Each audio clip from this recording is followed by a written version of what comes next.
ஒரு திருடன், நல்லா கதை கேளுங்க சரியா. ஒரு திருடன், அவங்க அப்பா பெரிய திருடன். அவங்க அப்பா மரணப்படுக்கையில் இருக்கும்போது தொழிலை பையன்கிட்ட ஒப்படைக்கணும்ல. இப்போ ஒரு தொழிலதிபர் இருக்கிறார்.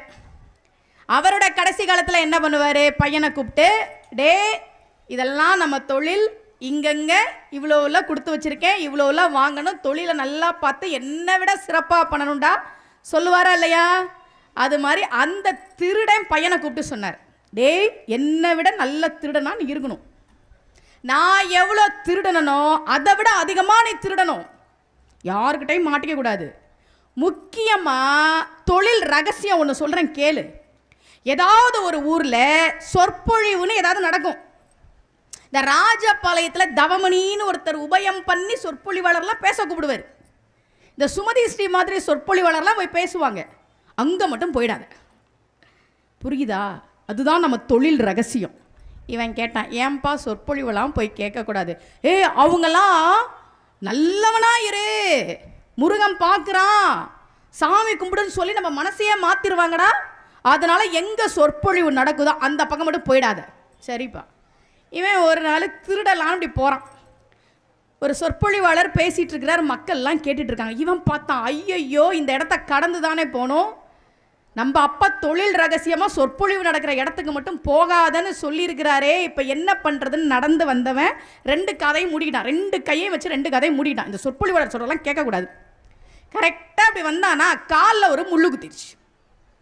முள்ளு குத்துனா குனிஞ்சு எடுக்கணும்ல, குனிஞ்சு எடுத்தான் பாருங்க. அப்போ சொற்பொழிவாளர் சொல்கிற ஒரு விஷயம் மட்டும் அவன் காதில் விழுந்துச்சு. சொர்க்கலோகத்தில் தேவர்களுக்கும் தேவதைகளுக்கும் கால் தரையில் படாது. அமைச்சர்கள் கூட்டி முடிவு பண்ணாங்க, எவன் திருடுனா என்ன, திருடன்னு ஒருத்தனை காமிக்கணும் அவ்வளோதானே, எல்லாத்தையும் திருடுற ஒருத்தன் இருக்கான், அவனை கூட்டிகிட்டு வருவோன்னு அவனை கூட்டிகிட்டு வந்து நிறுத்தினாங்க. அவன் சொன்னா, இவ்வளோ நாளாக நான் திருடினேன், ஆனால் அரண்மனையில் நான் திருடல, என்ன நம்புங்க. இங்கே பார், இதெல்லாம் தெரியாது. ராஜா கேட்பார், ஆமாம் நான் தான் திருடுனேன்னு சொல்லு போ. இப்போ ராஜா வந்தார், எவ்வளோ தைரியம் இருந்தால் என் அரண்மனையில் திருடுவேன். அவன் சொன்னா, சாமி நான் திருடவே இல்லை சாமி. ராஜாவுக்கு கோபம், திருடிட்டு பொய்யா சொல்கிறேன். இல்லை சாமி நான் திருடல சாமி. இப்போ ராஜா சொன்னார் அமைச்சர்களை பார்த்து, இவன் வாயால ஆமா நான் தான் திருடனேன்னு சொல்லணும், அதுக்கப்புறம் தான் இவனுக்கு மரண தண்டனை நிறைவேற்றணும் சொல்லிட்டு போயிட்டார். இவன்களா, டேய் நீ தான் திருடன்னு ஒத்துக்கிற, நான் செய்யாமல் ஏன் ஒத்துக்கணுன்றான் இவன். இப்போ அமைச்சர்கள்லாம் சேர்ந்து ஒரு சதி ஆலோசனை போட்டாங்க. அதன்படி சாப்பாட்டில் மயக்க மருந்து கலந்து கொடுத்தாச்சு. சாப்பிட்டு முழிச்சு கண்ணை திறந்து பார்க்குறேன், தேவலோகம் மாதிரி இருக்குது, புகையெல்லாம் பறக்குது, சினிமாவில் காட்டுவாங்கல்ல, அழகான பொண்ணுங்களாம் நடக்கிறாங்க. இவன் கண்ணை முழிச்சு பார்த்து, யார் நீங்கள்? எப்பா நீ செத்து போய் இப்போ சொர்க்கத்துக்கு வந்திருக்கிற. அப்போவே அவனுக்கு டவுட்டு, நானா சொர்க்கத்துக்கா? நாங்களாம் தேவதைகள், இதுதான் சொர்க்கத்தோட என்ட்ரன்ஸு. நீ கடைசியாக திருடின பற்றி அரண்மனையில் ஆமாம் நான் திருடுனேன்னு ஒத்துக்கிட்டீங்கன்னா இந்த சொர்க்கத்தோட கதவு திறங்க உள்ளே போகலாம், இல்லையா பக்கத்தில் தான் இருக்குது நரகம், நீ அங்கே தான் போவேன். இவன் பார்த்தான், நம்ம பண்ண பாவுக்கு நரகம் தான், ஆனால் திருடணும் அப்படின்னு சொல்லிட்டு உள்ளே போயிடலாமா அப்படின்னு நினச்சிட்டு இருக்கையில் பார்க்குறான் எல்லாருக்கும் கால் தரையை தொட்டுக்கிட்டு இருக்கு. தேவலோகத்தில் கால் தேவர்களுக்கும் தேவதைகளுக்கும் தரையில் படாதுன்னு அந்த சொற்பொழிவாளர் சொன்னாரே, எல்லாருக்கும் கால் தரையை தொட்டுக்கிட்டு இருக்கே. அப்போ இது தேவலோகம் இல்லை, இவர்கள் தேவதைகளும் இல்லை, ஏதோ தப்பு நடக்குதுன்னு புரிஞ்சுக்கிட்டு, இல்லை நான் திருடலன்னு பிடிவாதமாக இருந்தான். அமைச்சர்கள் பார்த்தாங்க, இதுக்கு மேலே இவனை சம்மதிக்க வைக்க முடியாது, போய் தொலை அப்படின்னு அனுப்பிட்டாங்க. அப்போ தான் அவன் நினச்சான், சொற்பொழிவாளர் கேட்ட ஒரே ஒரு வரி, என்ன வரி?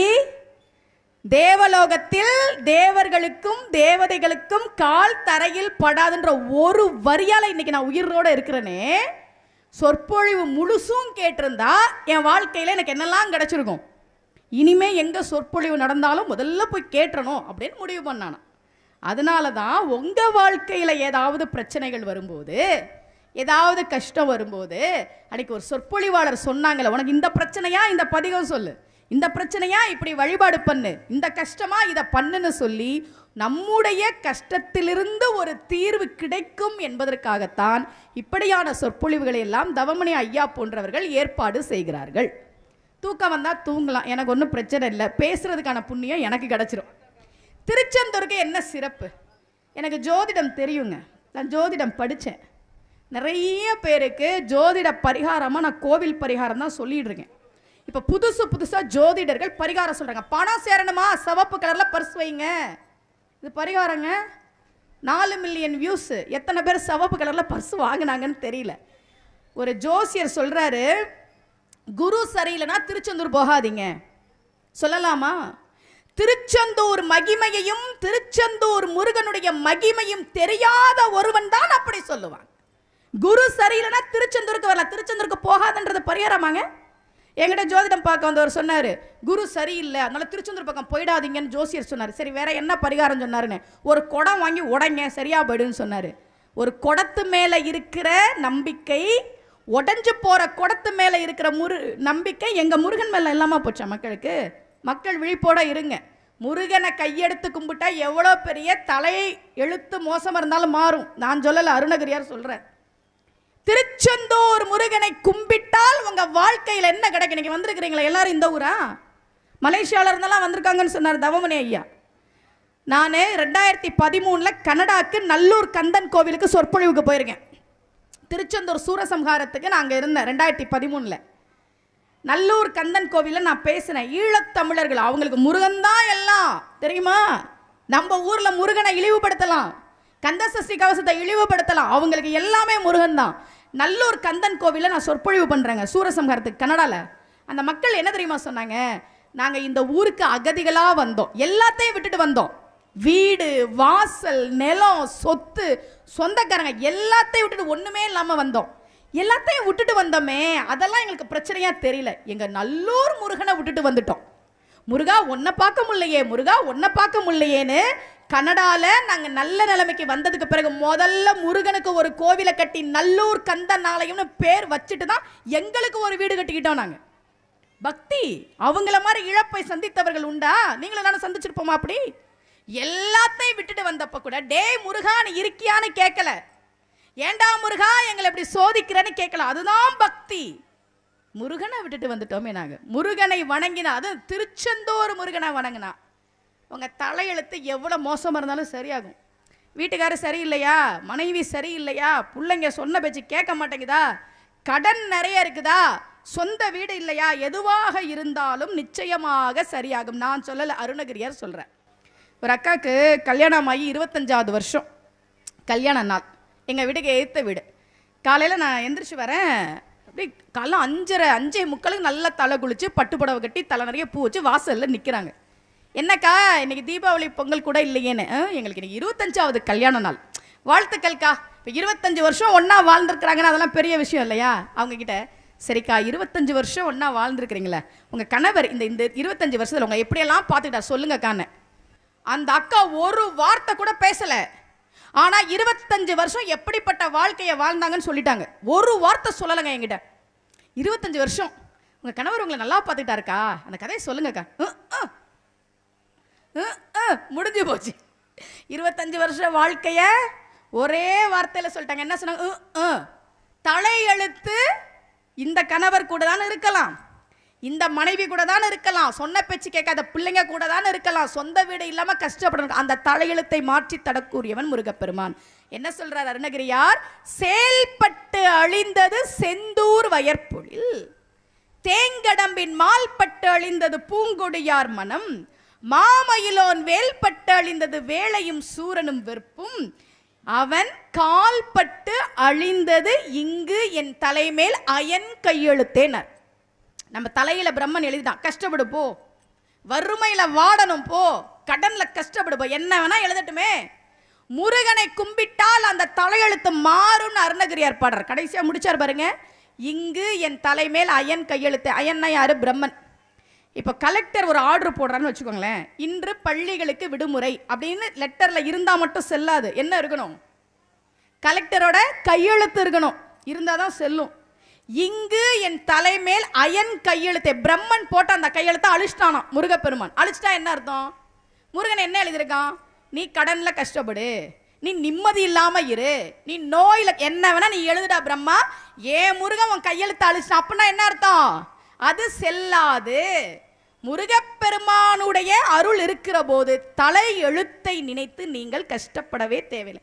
ஏங்க ஒவ்வொரு வருஷமும் திருச்செந்தூருக்கு கூட்டம் வருது? நான் 10 வருஷமா நேர்முக வர்ணனை பண்ற திருச்செந்தூர்ல ஒரு வருஷம் கூட கூட்டம் குறையவே இல்லை. இந்த வருஷம் தைப்பூசத்துக்கும் நேர்முக வர்ணனை பண்ணேன் சன் நியூஸ்ல, அறுபடை வீடுகளில் கூட்டம் எவ்வளவு கூட்டம், இவ்வளோ கூட்டம் இருக்கு, போகணுமான்னு எனக்காவது மக்கள் நினைக்கிறாங்களா? ஏன் வராங்க தெரியுமா? ஒரு முறை திருச்செந்தூருக்கு வந்துட்டு போனா அவங்க வாழ்க்கையில நிச்சயமா மாற்றம், முன்னேற்றம் தான். அதற்கு நன்றி சொல்லத்தான் அவர்கள் ஒவ்வொரு வருடமும் முருகப்பெருமானை தேடி வருகிறார்கள். தமிழ் கடவுள் முருகப்பெருமான். இந்த சில பேர் சொல்லுவாங்கல்ல, கடவுள் இல்லை, கடவுள்லாம் இல்லை, நமக்கு தமிழ் கடவுள் முருகப்பெருமான் தான். ஏன் தெரியுமா? தமிழர்களுடைய வாழ்க்கை என்ன சொல்லுங்க பாப்போம். சங்க இலக்கியம் ஒன்று இருக்கா, 8 தொகை 10 பாட்டு. முதல் நூல் என்ன? திருமுருகாற்றுப்படை. மறந்துடாதீங்க, தமிழர்களுடைய வாழ்க்கை முருகனை வணங்கித்தான் தொடங்குகிறது. அருணகிரியாருக்கு தமிழ் கொடுத்தவன் முருகப்பெருமான். எப்படி பான்னா, முத்தை தரு பத்தி திருநகை. தெரியுமா அந்த திருப்புகழ் உங்களுக்கு? முத்தை தரு பத்தி திருநகை அத்திக்கிரை சத்திச்சரவண முக்திக்கோரு வித்துக்குருவரை என ஓதும் முக்கட்பர மற்குச்சுருதியின் முற்பட்டது கற்பித்திருவரும் 33 வர்க்கத்தமரருமடி வீட 10 தலை தத்த கணிதோடு ஒற்றைக்கிரி மத்தை பொறுதொரு பட்டப்பகல் வட்டத்துகிரில் இரவாக பத்தர்க்கிற தத்தை கடவிய பச்சை புயல் மெச்ச தகுபொருள் பட்சத்தோடு ரச்சித்தல்வதும் ஒரு நாளே தித்தித்திய ஒத்தப்பரிப்புற நிறுத்தப்பதம் வைத்து போயிரவி திக்கட்கொண்ட டிக்கக்கழுகொடு கழுதாட திக்குப்பறி அட்டப்பயிரவர் தொக்கு தொகு தொக்கு தொகு தொகு சித்திரப்பவரிக்கு திரிக்கடுகை என போத கொத்துப்பறை கொட்டக்கிழமிசை குக்கூ குகு குக்கூ குகு குத்திப்புதை புக்கப்படி என முதுக்குகை கொட்புச்சல நட்பற்றவரை வெட்டி பழி இட்டு குலகிரி குத்துப்பட ஒத்து போறவள பெருமாளேன்னு பாடி முடிச்சார். அடி எடுத்து தான் கொடுத்தார் முருகப்பெருமான். எனக்கு பாட தெரியாதே சாமினர். சாமி எனக்கு பாட தெரியாதே, முத்துன்னு அடி எடுத்து தான் கொடுத்தார். இவ்வளவும் பாடினார் அருகிற. ஒன்று தெரிஞ்சுக்கோங்க, வீட்டில் பிள்ளைகளுக்கு யாருக்காவது பேச்சு வராமல் இருந்தா, திக்குவாயாக இருந்தால் திருப்புகழை கொஞ்சம் கொஞ்சமாக நீங்கள் சொல்லிக் கொடுங்க. 2-3 வார்த்தையை சொல்லிக் கொடுங்க. திருப்புகழை கேட்க வைங்க. திருப்புகழில் இல்லாததே கிடைக்கும். கல்யாணம் ஆகணுமா? திருப்புகழ் இருக்கு. வீடு அமையணுமா? திருப்புகழ் இருக்கு. குழந்தை பிறக்கணுமா? திருப்புகழ் இருக்கு. பேச்சு வரணுமா? திருப்புகழ் இருக்கு. பேரு புகழ் வேணுமா? திருப்புகழ் இருக்கு. திருப்புகழை யார் ஒருவர் கேட்குறீங்களோ, படிக்கிறீங்களோ, அவங்களுக்கு வாழ்க்கையில முன்னேற்றம் தான், சந்தேகமே வேண்டாம். நேரம் சரியில்லாமல் இருக்கலாம். யாரெல்லாம் மேஷ ராசி கை தூக்குங்க பாவம். மேஷ ராசிக்கு இப்ப ஜென்மத்துல குரு தெரியுமா? மே 1ஆம் தேதி தான் பயிற்சி ஆகிற. ஜென்மத்துல குரு இருந்தா என்ன? இது குருஸ்தலம் திருச்செந்தூர். கடகராசிக்கு இப்போ அஷ்டம சனி நடக்குது. அப்படியா? அஷ்டம சனினா என்ன, 7.5 சனினா என்னன்னு தெரியுமா? 7.5 வருஷம் சனி பகவான் கொடுக்கக்கூடிய கஷ்டத்தை 2.5 வருஷத்துல கொடுத்தா அதுதான் அஷ்டம சனி. கடகராசிக்கு இப்போ அஷ்டம சனி நடக்குது. யாராவது கடகராசி இருந்தீங்கன்னா முருகனை நல்லா கும்பிட்டுக்கங்க. கும்பத்துக்கு இப்போ ஜென்ம சனி, கவலையே படாதீங்க. மேஷ ராசிக்கு ஜென்மத்துல குரு, கும்பத்துக்கு ஜென்மத்துல சனி, கடகத்துக்கு அஷ்டமத்துல சனி. சில பேர் இல்லம்மா நான் பிறந்ததுல இருந்தே அப்படிதாம்மா இருக்கு என் ஜாதகம் அப்படின்னா முருகனை கும்பிடணும். ஏன் தெரியுமா? அருணகிரியார் சொன்னார். நம்ம ஏன் கஷ்டப்படுறோம் சொல்லுங்க? ஒன்று நேரம் சரியில்லாமல் இருக்கணும், பிறந்த நேரம் சரியில்லாமல் இருக்கணும், போன ஜென்மத்தில் நிறைய பாவம் பண்ணியிருக்கணும். ஒரு பையன் தும்பி இருக்குல்ல, தும்பி தெரியுமா? அந்த தும்பி மேலே நூலை கட்டி இப்படி பிடிச்சி ஆட்டிகிட்டே இருந்தானோ, துடிக்குது தும்பி. சாரு சொன்னார், டேய் இதெல்லாம் பாவம்டா, எந்த உயிருக்கு தீங்கு பண்ணினாலும் அடுத்த பிரிவில் அது அப்படியே உன்னை வந்து சேரும். இந்த தும்பியை கஷ்டப்படுறது இல்லை, அடுத்த ஜென்மத்தில் பாரு அந்த தும்பி நீயா பிறந்து நீ இந்த தும்பியா பிறந்து இதே மாதிரி உன்னை கஷ்டப்படுத்தும்டா. அவன் சொன்னா, போங்க சார், நான் தான் போன ஜென்மத்தில் தும்பியா இருந்தேன். சும்மா விஷயம் தெரியாமலாம் நீங்கள் பேசக்கூடாது. போன ஜென்மத்தில் தெரிந்தும் தெரியாமலும் அறிந்தும் அறியாமலும் நாம் பாவம் பண்ணியிருப்போம். கர்மா வினை அது நமக்கு வேலை செய்யுது. 4 சரியில்லாமல் இருக்கும், கிரகம் சரியில்லாமல் இருக்கும். என் கிரகம் எந்த நேரத்தில் பிறந்தனோ அப்படிம்பாங்கல்ல. எதை பற்றியும் கவலைப்படாதீங்க. இந்த 4 நட்சத்திரம்னு சொல்கிறோம்னா 27 நட்சத்திரம் இருக்கு இல்லையா? முருகப்பெருமான்கிட்ட 27 பொருள் இருக்கு. என்ன சொல்கிறார் அருணகிரியார்? இந்த பாட்டங்க நான் பல ஆயிரம் பேருக்கு எழுதி கொடுத்துருக்கேன். இப்போலாம் நான் ஊருக்கு சொற்பொழிவுக்கெல்லாம் போனால் வாட்ஸ்அப் இருக்குது. வாட்ஸ்அப்பில் ஊர் தலைவருக்கு அனுப்புனா அவர் அந்த குரூப்பில் போட்டு எல்லாரும் எடுத்துக்கிறாங்க. இந்த 2006-7 சொற்பொழிவுக்கு போகும்போது அப்போ ஜெராக்ஸ் கடைகளே குறைவு தான். அப்போல்லாம் கூகுள் கிடையாது, வாட்ஸ்அப் கிடையாது, யூடியூபே கிடையாது. 2006-7 இந்த மாதிரி ஃபோன், ஆண்ட்ராய்டு ஃபோன் யாருக்கிட்டையுமே கிடையாது. அப்போ என்ன பண்ணுவேன்னா, நாலென் செய்யும் இந்த பாட்டை, கந்தரலங்கர பாட்டை எழுதி 100 காப்பி ஜெராக்ஸ் போட்டு போவேன். நீங்கள் சாமியே கும்பலனாலும் பரவாயில்ல, கோவிலுக்கே போலனாலும் பரவாயில்ல, முருகனை நினச்சி தினமும் இதோட சொல்லுங்கள், உங்கள் வாழ்க்கையில் நல்லது நடக்கணும். பல பல பல பல ஆயிரம் பேரை இந்த பாட்டை நான் படிக்க வச்சுருக்கேன். அந்த ஒரு புண்ணியம் எனக்கு உண்டு, உங்களுக்கு சொல்கிறேன். நாள் என் செய்யும், இன்னைக்கு எனக்கு அஷ்டமி, இன்னைக்கு எனக்கு சந்திராஷ்டமம், இன்னைக்கு எனக்கு நான் என்ன வேணா இருந்துட்டு போட, நாள் என் செய்யும், வினைதான் என் செய்யும். போன பிறவியில் நான் ஏதோ பாவம் பண்ணியிருக்கலாம், அதுக்கு நான் என்ன பண்ணுவேன்? போன பிறவில தெரியாம தானே பண்ணேன். வினைதான் என் செய்யும், என்னை நாடி வந்த கோலன் செய்யும்.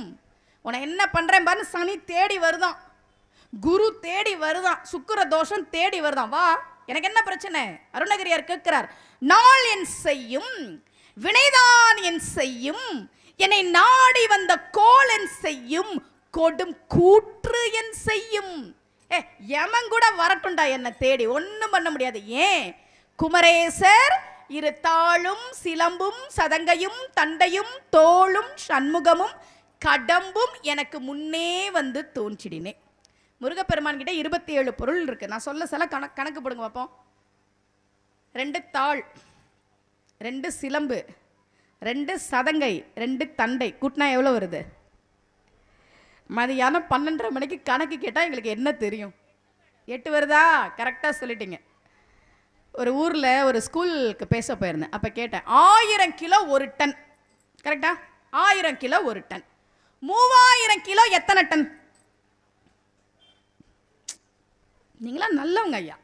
அந்த பிள்ளைங்க சொல்லுதுங்க, 1000 kilo 1 ton, 3000 kilo ton ton ton. அதனால இப்பெல்லாம் கணக்கெல்லாம் நான் பதிலே கேட்கறது கிடையாது. இரு தாளும் சிலம்பும் சதங்கையும் தண்டையும் 8 வந்துருச்சா? 8 வந்துருச்சா? தோளும் எத்தனை தோள் முருகப்பெருமானுக்கு? 12 தோள். கூட்டுங்க, 8ம் 12ம் 20.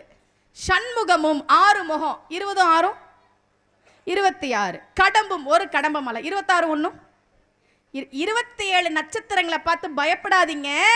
முருகன் கிட்ட இருக்கிற 27 பொருட்களும் உங்களுக்கு துணையாக நின்று காப்பாற்றும். அந்த 27 பொருட்களை வணங்குங்கள்னு அருணகிரியார் சொல்றார். இப்ப சொல்றேன் பாட்ட. நாள் என் செய்யும், வினைதான் என் செய்யும், என்னை நாடி வந்த கோலன் செய்யும், கொடும் கூற்றன் செய்யும். குமரேசர் இரு தாளும் சிலம்பும் சதங்கையும் தண்டையும் தோளும் சண்முகமும் கடமும் எனக்கு முன்னே வந்து தோன்றினேன். என்ன பிரச்சனை வேணா இருக்கலாம், அஷ்டம சனி, 7 சனி, ஜென்ம சனி, என்ன வேணா இருக்கலாம். இந்த பாட்டை கையில் எடுத்துட்டு நீங்கள் கூகுள் டைப் பண்ணால் வரும். நீங்கள் அதை தினமும் சொல்லுங்கள். அது கொடுக்குற நம்பிக்கை இருக்கு. நாள் என் செய்யும், ஐயோ நான் என்ன பண்ண போறேன்னு தெரியலையேன்ற அழுகுற நிலைமை நமக்கு வராது. என்ன செய்யும் திருப்பி கேட்போம். இதெல்லாம் முக்கியமான கந்தர் அலங்கார பாடல்கள். இதெல்லாம் ஒவ்வொரு நாளும் நாம பாராயணம் பண்றது ரொம்ப நல்லது. சரியா? இதெல்லாம் நீங்க சொல்லுங்க. ராசி பலன்னு வருது இல்ல, அதெல்லாம் பார்ப்பீங்களா? நாளன் செய்யும் சொல்லுங்க. ராசி பலன் பார்க்கறத விட, ஒரு கணவனும் மனைவியும் ஊருக்கு போகலான்னு கிளம்புறாங்க. போகிற வழியில் டீ கடையில் நிறுத்தி நியூஸ் பேப்பர் வாங்கி அந்த அம்மா பார்த்துருக்குது, ராசி பலன் பார்த்துருக்குது. அவங்க ராசிக்கு இன்று உங்களுக்கு விபத்து நேரிடும். பயந்துருச்சு இந்த அம்மா. கணவர் வண்டி ஓட்டிட்டு போயிட்டு இருக்காரு, விபத்து நேரிடும்னு இருக்கே, சரி அவருக்கு என்ன போட்டிருக்குன்னு பார்ப்போம் அப்படின்னு எடுத்து பார்த்தா கணவருக்கு இன்று நீங்கள் மிகவும் மகிழ்ச்சியாக இருப்பீர்கள். ஒருத்தர் புரிஞ்சு சிரிக்கிறார். அவங்களுக்கு விபத்தானா இவர் எப்படி மகிழ்ச்சியாக இருக்க முடியும்? எவ்வளவுதான் மோசமான நிலைமையாக இருந்தாலும் சரி, முருகனுக்கு தண்டிக்கவே தெரியாதுங்க. கடவுள் இருக்கனை தண்டிக்க தெரியாது அவனுக்கு. அதனால்தான் சூரபதுமனை சேவலாகவும் மயிலாகவும் மாற்றி தன்னுடனேயே வைத்துக் கொண்டான். ராமனுக்கும் ராவணனுக்கும் நடந்த போரில் ராவணன் வதம் செய்யப்பட்டான். கிருஷ்ணனுக்கும் கம்சனுக்கும் நடந்த போரில் கம்சன் வதம் செய்யப்பட்டான். சிவனுக்கும் மன்மதனுக்கும் நடந்த போரில் மன்மதன் எரிந்து போனான். சூரபதுமனுக்கும் முருகனுக்கும் நடந்த போரில் சூரபதுமன் மடியவில்லை. இன்னைக்கும் நம்ம அவனையும் சேர்த்துதான் சேவலும் மயிலும் போற்றின்னு கும்பிடுறது. முருகப்பெருமானுக்கு தண்டிக்க தெரியாது. அவன் கருணை கடவுள். யார் ஒருவர் முருக வழிபாடை தொடர்ந்து செய்கிறார்களோ அவங்களுக்கு வாழ்க்கையில நிச்சயமா வெற்றி தான். ஒரு உதாரணம் சொல்லணுமா? இப்பெல்லாம் நம்ம கலிகாலத்தில் இருக்கோம்ல, இப்போ கடவுள் இருக்கிறாரா? நிறைய பேர் கேட்போம்ல, ஏன் அருணகிரியாருக்கு காட்சி கொடுத்த கடவுள் சுமதி ஸ்ரீக்கு கொடுக்க மாட்டேன்றார்? சொல்லுங்க பாபம். அருணகிரியாருக்கு காட்சி கொடுத்த, ஏன் சுமதி ஸ்ரீக்கு கொடுக்க மாட்டேங்கிற? இது சுமதி ஸ்ரீ பல வருஷமா திருச்செந்தூர் சூரசம்ஹாரத்தை நேர்முக வர்ணனை பண்றாங்க. முருகனை கும்பிடுங்க முருகனை கும்பிடுங்கன்னு சொல்றாங்க. இந்த முருகன் ஏன் எனக்கு காட்சி கொடுக்கல? கொடுக்கலாம் சொன்னா நீங்களாம் நம்ப மாட்டீங்க. நான் உங்ககிட்ட வந்து, நண்பர்களே நேற்று முருகப்பெருமான் எனக்கு காட்சி கொடுத்தான், நம்புவீங்களா? இந்த அம்மா நேற்று வரைக்கும் நல்லா தான்ப்பா இருந்துச்சு, என்னமோ ஆயிடுச்சு, நம்ப மாட்டீங்க. அதனால தான் என்னை அப்படியெல்லாம் கஷ்டத்துக்கு ஆளாக்க வேண்டான்னு முருகப்பெருமான் இன்னும் காட்சிகளை நம்ப மாட்டோம். முருகப்பெருமான் காட்சி கொடுத்தான்னு சொன்னான். ஆனால் இன்னைக்கு அவன் இருக்கான். என்ன தெரியுமா, சூட்சுமமா நான் அனுபவிச்சு சொல்கிறேன். எனக்கு ஏதாவது ஒரு உதவி வேணும்னா அதை நடத்தி தரவங்க பேர் முருகன் சம்மந்தப்பட்ட பேராக இருக்கும். வடிவேலு, சரவணன், இப்படி தான் இருக்கும். இந்த திருச்செந்தூர் கோயிலுக்கு 2 வருஷத்துக்கு முன்னாடி ஒரு கணவன் மனைவி திண்டுக்கல்ல இருந்து வராங்க. கணவர் பேர் மதுசூதனன், மனைவி பேர் அங்கையர் கன்னி. கொஞ்சம் கடன் பிரச்சனை, அதுக்காக முருகன் கிட்ட வேண்டிக்கலான்னு வராங்க. வரும்போது கடலில் குளிக்கணும்ல, முறை இருக்கல, 4 கிணறுல குளிக்கணும், கடலில் குளிக்கணும். இந்த அம்மா அங்கையர் கன்னி கடலில் அப்படி முங்கி எந்திரிக்கிறாங்க. கழுத்துல இருந்து 5 பவுன் தாலி செயினா காணும். கடலை இழுத்துட்டு போயிடுச்சு தாலி செயின். 5 பவுன் இன்னைக்கு என்ன வேலை? கணவர் சொன்னார், ஒழுங்கா வீட்டிலே இருந்திருக்கலாமா? என்னவோ முருகன் கொடுப்பான், முருகன் கொடுப்பான், முருகன் கடனை தீப்பான்னு திருச்செந்தூருக்கு வந்து தாலி 5 பவுனை தொலைச்சிட்டு போகணுமா? சரி, போனது போச்சு, வா கிளம்பலாம். அந்த பொண்ணு அங்கையர்க்கனியுடைய பக்தியை பாருங்க, உறுதியை பாருங்க. கடல்ல அந்த அம்மா உட்காந்துருச்சு கடற்கரையில். முருகா, உன்னைய நம்பி நான் வந்தேன், என் தாலி இந்த கடல்ல போயிருச்சு, நீ தாலியை திருப்பி கொடுக்காம நான் இங்கேருந்து திண்டுக்கலுக்கு போக மாட்டேன். உட்காந்துருச்சு. கடல்ல தொலைஞ்ச தாலி எப்படி கிடைக்கும்? கூட்டம் வந்துருச்சு. லூசாமா நீ, கடல்ல போனது எப்படிமா கிடைக்கும்? எப்படி போய் தேட? குளம்னா தேட முடியும், அது கூட மண்ணுக்குள்ள போனால் கிடைக்கும். கிணறுனா தேடலாம், அது கூட கிடைக்குன்னு உறுதியாக சொல்லு. கடல்ல தொலைஞ்சது எப்படி கிடைக்கும்? சரி, தலைக்கு வந்தது தலைப்பாகையோட போதுன்னு நினச்சிட்டு போமா, முடியாது. முருகனை என் தாலியை திருப்பி தர சொல்லுங்க. கூட்டம் வந்துருச்சு, போலீஸ்காரங்களாம் வந்துட்டாங்க. அம்மா கிளம்புமா, தாலியெல்லாம் கிடைக்காது. கிடைச்சாலும் கொடுப்பாங்களா? இப்போ நீங்கள் பாருங்களேன், இப்போ ரோட்டில் நடந்து போகிறோம், ஒரு 10 ரூபா கிடக்குதுன்னா யாரோ ஒரு சிலர் நேர்மையாளர்களாக இருக்கலாம். முதல்ல என்ன பண்ணுவோம்? எடுத்துக்கணும், அதானே தோணும். யாராக இருந்தாலும் மனித இயல்பு அதுதானே. நம்மளாம் அற்ப மானிட பிறவிகள் தானே. 5 பவுன் தாலி கிடைச்சா யாருமா திருப்பி கொடுப்பா? அதெல்லாம் கிடைக்காது, நீ கிளம்ப. அந்த பொண்ணு சொன்னா, முருகா நீ என் தாலியை கொடு, நான் போகிறேன். உன்னை நம்பி தானே வந்தேன், என் தாலியை கடலில் தொலைச்சிட்டு போகிறதுக்காக வந்தேன், நான் இங்கேருந்து கிளம்ப மாட்டேன். இப்போ காவல்துறை மீனவர்களை விட்டு கடலில் தேட சொல்கிறாங்க. இந்த திருச்செந்தூரில் எப்படினாலும் கிடைக்காது. ஏதோ இந்த அம்மாவை சமாதானப்படுத்துறதுக்காக போய் தேடுங்க. ஒவ்வொருத்தராக வராங்க. இல்லை இல்லை, எப்படிங்க கடலில் தொலைஞ்சது எங்கன்னு போய் நீங்கள் தேடுவீங்க? அடிக்கிற அலையில் ஒவ்வொருத்தராக வந்து இல்லை இல்லைன்ட்டாங்க. அந்த அம்மா உட்காந்துச்சு அங்கையர் கன்னி. கணவர் மதுசூதனன் கெஞ்சுறாரு, சரி வா, நான் திட்டலை உன்னை, தாலி தானே வேற வாங்கிக்கலாம் வா. அந்த பொண்ணு சொல்லிச்சு, நான் உன்னை நம்பி வந்தால முருகா, நான் கழுத்தில் தாலி இல்லாமல் போகணுமா? நீ என்ன பண்ணுவியே தெரியாது, நீ தாலியை கொடு, அப்போ தான் நான் இங்கேருந்து எந்திரிப்பேன். போன எல்லாரும் வந்துட்டாங்க. கிளம்புமா, எங்களுக்கெல்லாம் வேலை இருக்குது. நம்ம எந்திரிக்க வேண்டியது. கடைசியாக ஒருத்தர் வந்தார், தாலி கிடச்சிருச்சுன்னார்.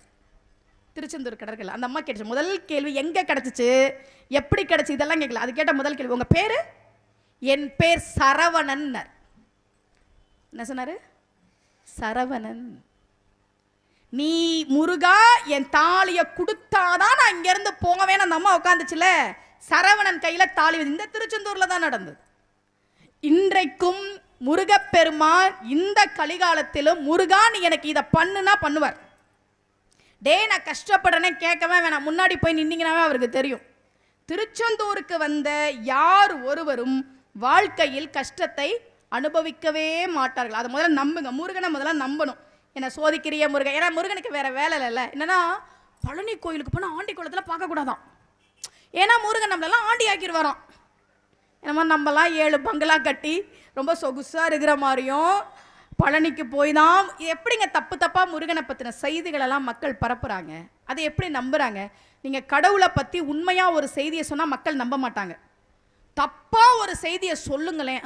புல்லாங்குழல் இருக்க கிருஷ்ணர் வீட்டில் வைக்கக்கூடாதான், அம்பாள் படம் வீட்டில் வைக்கவே கூடாதான், இப்படியே சாமி கும்பிடக்கூடாதான் சொல்லக்கூடாதான்னு கும்பிடவே மாட்டாங்க. பழனி முருகனை ஆண்டி குளத்தில் பார்த்தா நம்ம ஆண்டி ஆயிடுவோமா? கிடையாது. அப்போ கிடையாது. நீங்கள் நாரதர் கதை இருக்குல்ல, நீங்கள் யோசிச்சு பாருங்க. நாரதர் கதை இருக்குல்ல, என்ன கதை அது? மாம்பழம் கொண்டு வந்து கொடுத்தார். அந்த மாம்பழத்தை விநாயகர் அம்மா அப்பா தான் உலகன்னு சுற்றுறதுனால சிவபெருமான் கொடுத்துட்டார். முருகன் கோச்சிட்டு வந்து பழனியில் உட்காந்து, இதான கதை. இப்போ நான் ஒரு கேள்வி கேட்குறேன், சிவபெருமானுக்கு இன்னொரு மாம்பழத்தை உருவாக்க தெரியாதா?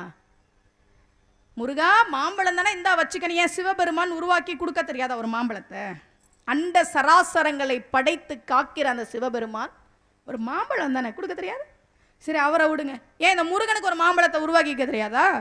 விநாயகருக்கு கொடுத்ததை விட பெரிய மாம்பழம் நான் எனக்கு எடுத்துக்கிறேன் சொல்ல தெரியாதா? சரி இந்த விநாயகரடே தம்பி இந்தாடா வச்சுக்கோ அப்படின்னு கொடுக்க தெரியாதா? விநாயகன்னா என்ன அர்த்தம் தெரியுமா? தனக்கு மேல் ஒரு தலைவன் இல்லாதவன் அர்த்தம். ஏன் விநாயகருக்கு ஒரு மாம்பழத்தை உருவாக்கி தம்பி வச்சுக்கப்பான்னு கொடுக்க தெரியாதா? இந்த கதையெல்லாம் ஏன் சொன்னாங்க சொல்லுங்க பாவம். ஏன் சொன்னாங்க தெரியுமா? நம்ம குடும்பத்திலையும் சொந்தக்காரங்கன்னு சில நாரதர்கள்லாம் வருவாங்க. நம்ம வீடு சந்தோஷமா இருக்கும். யாராவது ஒரு சொந்தக்காரங்க வந்துட்டு போனாங்கன்னா கவனிங்களேன், குடும்பம் ரெண்டாயிடும். ஏன் உன் புருஷன் அப்படி சொல்றாரு? ஏன் உன் புருஷன் ரொம்ப நேரம் ஃபோனில் பண்ணி கேட்க மாட்டியா? உன் பொண்டாட்டி என்ன சிரிக்கவே மாட்டாளா? கல்யாணம் பண்ணும்போது ஒல்லியா இருந்தா இப்போ ஏன் குண்டாயிடு? உன் மாமியார் ஏன் இப்படியே ஏதாவது சொல்லி நம்ம மனசை மாற்றி நம்ம சொந்தக்காரங்க பேச்செல்லாம் கேட்டோன்னு வையுங்க, தம்பி ஒரு இடத்துல, அண்ணன் ஒரு இடத்துல, அம்மா அப்பா ஒரு இடத்துல, குடும்பம் ரெண்டாயிரம் 3 அதனால தான் இந்த கதையெல்லாம் சொன்னாங்க. நாரதர்னு சில சொந்தக்காரங்களாம் வருவாங்க, வந்தாங்கன்னா சாப்பாடு போட்டு அப்படியே அனுப்பிடணுமே தவிர அவங்க சொல்றதெல்லாம் கேட்கக்கூடாது. அதுக்கு தான் இந்த கதையெல்லாம் நமக்கு சொல்லி கொடுத்தாங்க. முருகப்பெருமானை போய் ஆண்டி குளத்தில் பார்த்தா ஆண்டி ஆக்கிடுவான். இல்லை, நீ ஆண்டியாவே போனாலும் அடுத்து அவன் ராஜ அலங்காரத்தில் நிற்பான, அது மாதிரி ராஜா மாதிரி ஒன்று ஆக்குவான் முருகப்பெருமான். அதுதான் முருகப்பெருமானுடைய சிறப்பு. இப்படி தப்பாக சொல்கிறதெல்லாம் நீங்கள் நம்பாதீங்க. நான் எப்போவுமே ஆண்டி குளத்தில் தான் முருகனை பார்ப்பேன். காலையில் 6:30 மணிக்கு ஆண்டி குளம் நடக்கும். அப்போ வின்ச்சு ரோப்கார்லாம் கிடையாது. 5:15 யானைப்பதை வழியாக ஏற ஆரம்பிப்பேன். 5:50 மலை மேலே போயிடுவேன். 6 மணிக்கு விஸ்வரூப தரிசனம் பார்ப்பேன். விஸ்வரூப தரிசனம் பார்த்துட்டு திரும்ப வெளியில் வந்துட்டு திரும்ப ஆண்டி குளத்தில் முருகனை பார்ப்பேன். எப்படி ஒரு கோவிலில் போய் ஒரு தெய்வம் நின்றதோ அதே போல் அதை வழிபடுவதுதான் சிறப்பை தருமே தவிர மக்கள் சொல்கிற இந்த விஷயங்களெல்லாம் நாம் நம்பக்கூடாது.